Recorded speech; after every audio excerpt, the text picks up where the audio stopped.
మనతోని వెలుగు ప్రేక్షకులు అందరికీ నమస్తే. రేవంత్ రెడ్డి ఒక మాట మాట్లాడుతుండే ఇవాళ. మరి అది నాలిక తాటి మట్ట అనేది ఇక మీరే చెప్పాలి. ఇక ఫస్ట్ అయితే పేపర్లో వచ్చిన ముచ్చట చెప్తా, అబద్ధం అయితే చెప్పాను, ఉన్నది ఉన్నట్టే చెప్తా. ఈయనే ప్రయత్నం చేయదు. ఫిరాయింపులు ఎక్కడివి, ఏమి తెలియని ఎడ్డి పిల్లలు లెక్క మాట్లాడుతుండ్రు రేవంత్ రెడ్డి గారు. ఇవాళ ఫిరాయింపులు ఎక్కడివి, నాకు తెలియకుండా ఫిరాయింపులు ఎక్కడివి అని అంటుండు రేవంత్ రెడ్డి. తెలియకుండా వచ్చిన ఫిరాయింపులు ఎక్కడివి అని ఎవరైనా చెప్తే నమ్మనన్నా నమ్మాలి. వారి జీతంలో నెలకు 5,000 రూపాయలు బీఆర్ఎస్కు ఫండ్గా ఇప్పటికీ వెళుతుందంట. 10 మంది ఎమ్మెల్యేలు ఎవరైతే పార్టీలు మారిరో వాళ్ళ జీతంలోకి వెళ్ళంటే 5,000 రూపాయలు ఇంకా బీఆర్ఎస్ పార్టీకి వెళ్తుందంట. ఇంకా బీఆర్ఎస్కు 37 మంది ఎమ్మెల్యేలు ఉన్నారని హరీష్ రావే అసెంబ్లీలో స్వయంగా ప్రకటించిండు. మరి హరీష్ రావు 37 మంది ఎమ్మెల్యేలు ఉన్నారని స్వయంగా అసెంబ్లీలో ప్రకటిస్తే మరి 10 మంది నీ దగ్గరికి గరకవీకి వచ్చిరా మరి రేవంత్ రెడ్డి పడేలా ఇట్లా అడగొచ్చా ప్రజలారా? మనం అడిగితే ఏమంటుండే, ఎంతోమంది ఎమ్మెల్యేలు వస్తారు, కూర్చుంటారు, కలుస్తారు, పోతారు, షాదాగిపోతారు. కండువలు కప్పడం పెద్ద సమస్య కాదు, కండువ కప్పడం పెద్ద అదే విషయం ఏం కాదు అని అంటాడు రేవంత్ రెడ్డి గారు. నాకు తెలియక అడుగుతా, కండువ కప్పడం అంటే పెద్ద సమస్య కాదంట. ఊర్లల్లో చిన్న చిన్న కార్యకర్తలే ఎవరైనా మజాకులైనా కండువ కప్పుకోర తమ్మి అని అంటే ఇట్లా చేసిన క్షణాన్ని తీసేస్తారు. కొందరికి అయితే దగ్గరికే రానియరు. పార్టీ మీద అభిమానం గట్ట ఉంటుంది. మీరు తెలంగాణ రాష్ట్ర ముఖ్యమంత్రి, మీరు మీ సమక్షంలో 10 మంది ఎమ్మెల్యేలకు నువ్వు కాంగ్రెస్ పార్టీ కండువ కప్పి ఏమంటావంటే మళ్ళా అది ఏదో వస్తుంటారు పోతుంటారు, వచ్చినందుకు మర్యాదపూర్వకంగా ఏదో కండువ కప్పినాం అంతేగాని వాళ్ళు బాగా కాంగ్రెస్ పార్టీ వాళ్ళు కాదని అంటావు. మరి కాంగ్రెస్ పార్టీ వాళ్ళు కాదంటివి మరి దానం నాగేందర్కు సికింద్రాబాద్ నుంచి ఎంపీగా టికెట్ ఎట్లా ఇచ్చారు? మరి ప్రజలను అడగొస్తా మనం ఇట్లా. దానం నాగేందర్ బీఆర్ఎస్ పార్టీ నుంచి గెలిచి కాంగ్రెస్ పార్టీలోకి వచ్చినాక మొన్న ఎంపీగా మళ్ళీ పోటీ చేసేందుకు మళ్ళీ బీఫామ్ టికెట్ ఇచ్చింది ఈ కాంగ్రెస్ పార్టీ, అవునా కాదా?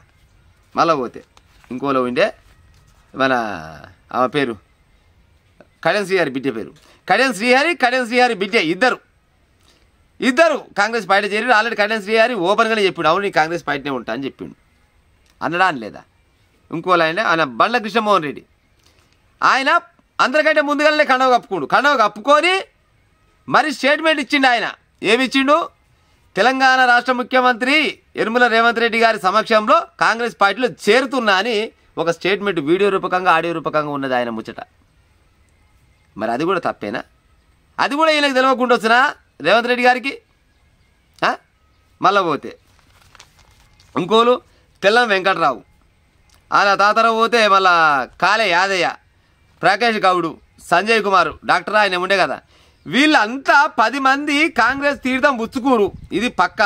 కాకపోతే బీఆర్ఎస్లు పోయి ఏది మన కోర్టులో పిటిషన్ వేసిరు కదా, మా పార్టీలోని ఎట్ట కొనబోతారు ఇలా అన్నందుకు మళ్ళీ అయినా దొరికిపోతారేమని మాట దారుస్తూ ఉన్నాడు రేవంత్ రెడ్డి. బరాబర్గా చెప్పాలి సార్, నువ్వు కూడా చెప్తే ఏం చెప్పాలంటే, అవునరా భయ్ బరాబర్గా వాళ్ళు మా పార్టీలోకి వచ్చిర్రు, మా అభివృద్ధి చూసి వచ్చిర్రు, నన్ను చూసి వచ్చిర్రు అని కవరణ చేసుకోవాలి. లేకుంటే వచ్చేనాడే మీరు ఏం పనికి వస్తున్నా భయ్, సిగ్గానే ఉందా లేదా, మీరు గెలిస్తే కదా అలా పాడేయాలి, పడిసావ రాదురి.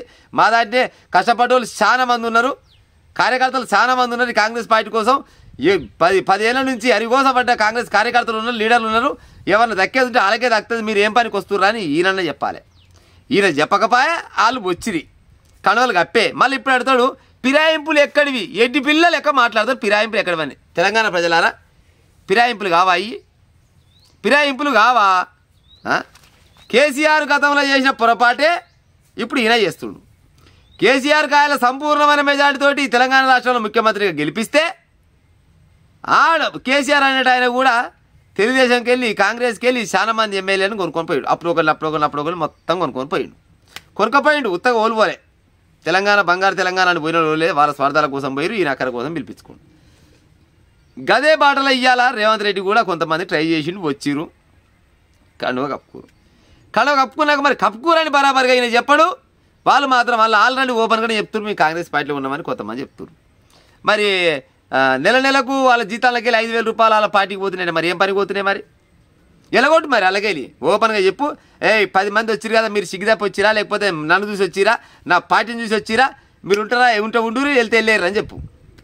అంతేగాని రాజీనామా చేయాలనే సరికల్లా వాళ్ళకు అదురు చూసుకుంది. మరి ఇప్పుడు నేను అడుగుతున్నా, కేసీఆర్ గారు నీ పార్టీలో జాయిన్ చేసుకున్నప్పుడు ఎంతమంది ఎమ్మెల్యేలు రాజీనామా చేసిరు? నీ పార్టీ కండవ కప్పుకున్నప్పుడు బీఆర్ఎస్ పార్టీ కండవ కప్పుకున్నా, తెలుగుదేశం వాళ్ళు కానీ కాంగ్రెస్ వాళ్ళు కానీ ఇంకా వేరే ఎమ్మెల్యేలు వాళ్ళన్నా నీ కండవ కప్పుకున్నప్పుడు ఎంతమంది ఎమ్మెల్యేలు రాజీనామా చేసిరు? ఎంతమంది దగ్గర బై ఎలక్షన్ జరిగితే మళ్ళీ ఎంతమంది మునగాళ్ళు మోతవారు గెలిచి మళ్ళీ నీ పార్టీలో ఉన్నారు చెప్పాలి. ఉన్నారు ఎవరన్నా? ఎవ్వరు లేడు. ఒక్కడన్నా మళ్ళీ రాజీనామా చేసిన వాళ్ళు లేడు, చేసి గెలిచిన వాళ్ళు లేడు. చేస్తారా రాజీనామీలు? ఒకసారి గెలవడమే మా ఎక్కువ, మళ్ళీ ఈసారి గెలుస్తారా? ఇప్పుడు ఈ 10 మంది ఎమ్మెల్యేలు ఉన్నారు.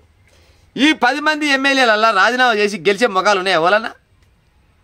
గెలుస్తారా? మళ్ళా ఎట్టా గెలుస్తారు? ఇక రంగి చేయడం మంగి చేయడం అన్నట్టు ఆడిపోతే బీఆర్ఎస్ వాళ్ళు అంటారు, ఇటు పోతే కాంగ్రెస్ వాళ్ళు పొడుస్తారు. మళ్ళీ వేస్తారా ఓట్లకి? ఇక ఇవన్నీ రాజకీయ డ్రామాలు.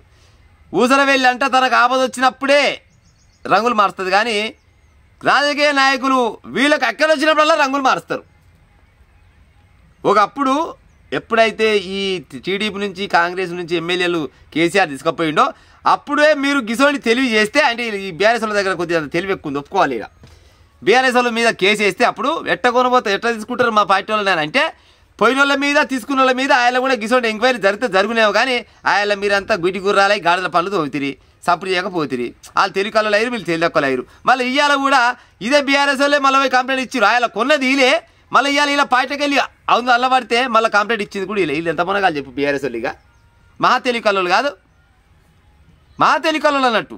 వీళ్ళకైతే ఒక న్యాయం, ఇంకోళ్ళకైతే ఒక న్యాయం. అందుకోసమని నిన్న చెప్పింది కదా మన కడెన్స్ గారు సారా అంటుండే కదా, నువ్వు చేస్తే సంసారం మేము చేసే వ్యభిచారం అని. నిజంగానే కేసీఆర్ గారికి ఇటువంటి ముచ్చట ఎట్లా ఇటువంటి వాళ్ళు అక్కడక్కడ తలితేనే ఇంకోసారి జరంత బుద్ధి వచ్చే ఉపాయం ఉంటుంది. కానీ రేవంత్ రెడ్డి గారు మాత్రం ఈ విషయం వల్ల ఫిరాయింపులు ఎక్కడి అనుకొని మరీ ఎడ్డిగా మాట్లాడితే మాత్రం ఎవరు నమ్మరు సార్. పక్కా నువ్వు నీ స్వయాన నీ చేతులతో కండవ కప్పి అది కండవ కాదు అని నువ్వంటావు, ఒకడంటాడు అది జాతీయ జెండా. జాతీయ జెండాకు కాంగ్రెస్ పార్టీ జెండాకు పరాగ లేదా ప్రజలారా? జాతీయ జెండా ఎంత చక్కదనంగా ఉంటుంది, కాంగ్రెస్ పార్టీ జెండా ఎట్లుంటుంది? మరి దానైనా మార్సూరి లేకపోతే దీనైనా మార్సూరి, రెండు ఒక తిరగనే ఉంటాయా? ఏది మధ్యలో చక్రాలు ఉన్నాయి? మరి ఆ పార్టీ ఆ జెండాకి ఈ జెండాకి పరాగ లేదా? ఎట్ట కప్పుకుంటే వేరే వాళ్ళ కప్పురి చూద్దాం. ఏది కేసీఆర్ కప్పు, ఏది కాంగ్రెస్ జెండా, లేకపోతే కేసీఆర్ వచ్చి గులాబ్ జెండా నేను ఎత్తే నీ మెడలో కప్పితే నువ్వు కప్పుకుంటావా? రేవంత్ రెడ్డి గారు వాళ్ళ పార్టీ జెండా నువ్వు కప్పుకుంటావా? ఇంత అధ్వానంగా మాట్లాడితే తిట్టపాడవుతారు సార్. తెలంగాణ రాష్ట్రానికి ముఖ్యమంత్రి ఉంటే ఉండూరి, లేకపోతే పోరని చెప్పి ఉపాయం చెయ్యి. అంతేగాని పార్టీలకు ఆహ్వానించింది నీ వంతే మళ్ళీ ఇవ్వాలి ఏమన్నంటే నా పార్టీలో ఎక్కడ చాలంటే మరి ఏ పార్టీ ఉన్నట్టు వాళ్ళ పార్టీ కండవ కప్పుకోరాలు, వాళ్ళ పార్టీ మీటింగ్లో ఊరాలు, నీకేం చేయకూడతారు. ఇదేదో వరకు న్యాయం మరి అంటే బిల్లులు అన్ని సంతకాలు పెడుతున్నట్ట. గిట్ట అడగొచ్చా ప్రజలారా? నేను మాట్లాడింది ఏమాత్రం తప్పున్నా కానీ బరాబరే కామెంట్ పెట్టు ఉంటా మరిగా.